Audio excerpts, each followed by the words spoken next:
Hey everybody, this is Camilla with Blue Creek Canine, and today we're going to talk a little bit about pressure.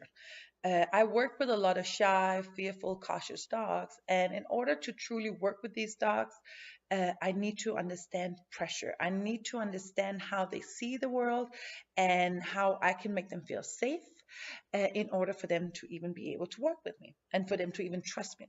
So it kind of all started a little bit back. It's kind of a funny story. It all started back a couple years ago. I took my dog Cedar to a barn hunt practice, and he loves barn hunt. It gets him really excited and he loses his mind.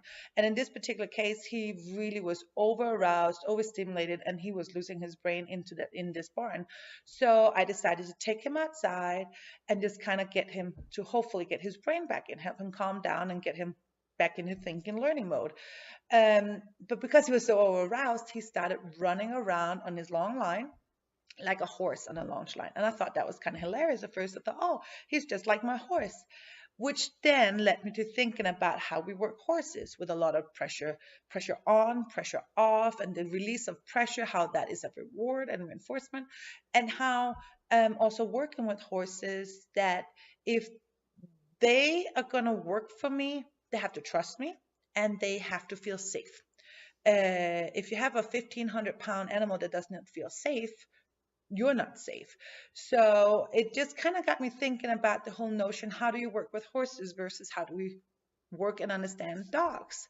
And that's kind of how the whole point of pressure kind of started in my head. And you'll probably hear other terminologies for it, but in this case, I felt that the word pressure works really well. So I wanted to think about, for instance, when people bring their dogs to my training facility for the first time, they take a dog into a new environment. Now, this environment has new sounds, smells. It's just very interesting for me to see how the dog reacts to just being in a new environment. That coming into a new environment in itself is pressure for the dog. Some dogs handle it very well, they don't care, and some dogs are very overwhelmed just by being in the environment. Now you can add people, just me in that environment. Now, whether I'm standing up, walking around, or sitting down, that is additional level of pressure on this dog. So if you then think about if you take your dog into a new environment with a lot of people, maybe there's 3 or 4 other people in there with their dogs, that is additional pressure for your dog. If then also you want to work with your dog and you start asking for behaviors, you want it to stay focused on you, you want it to offer behaviors, and you want it to stay concentrated and connected with you, that intention that you have, that agenda you have with your dog, that you have some intentions, and now we're going to work on ABC, that is additional pressure.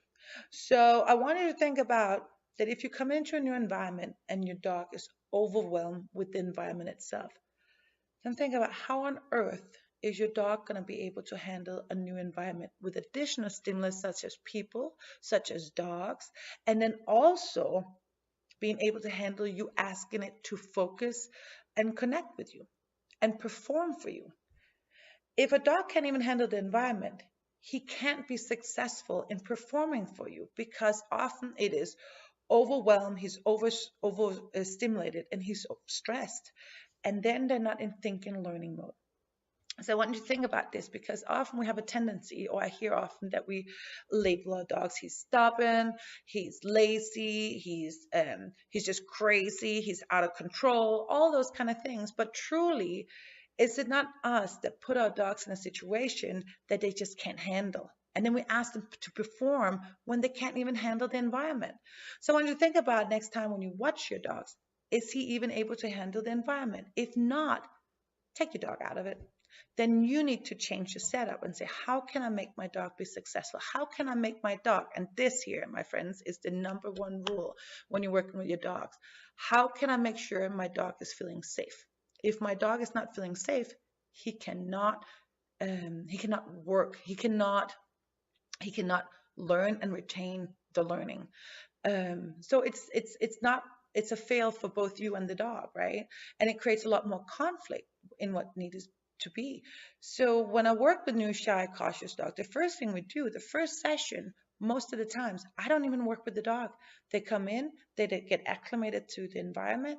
I might toss some treat at a distance, because the reason why I do it at a distance is that the dog feels safe. They now create a positive association with me, but at a distance where they feel safe. So now I'm not so bad, and they leave my training facility feeling good. That now they create a positive association where they're like, wait a minute, that was pretty fun. I can do that again. So next time they come in, and of course I read the dog, are you able to handle this? We start adding a little bit of more pressure. So the more you learn to read your dog, the more you think about asking yourself this question all the time: is my dog feeling safe? The more you start thinking that way, the more successful your dog can be, because your dog will stay in the training learning mode, and you can better stay connected with you. So I just really, really want you to think about your dog as being an emotional being, with different levels of abilities and skills to handle different pressure in the environment. So the more you learn to read your dog, and the more you learn about what pressure is, and the more successful you can be with your dog. And that is the beauty.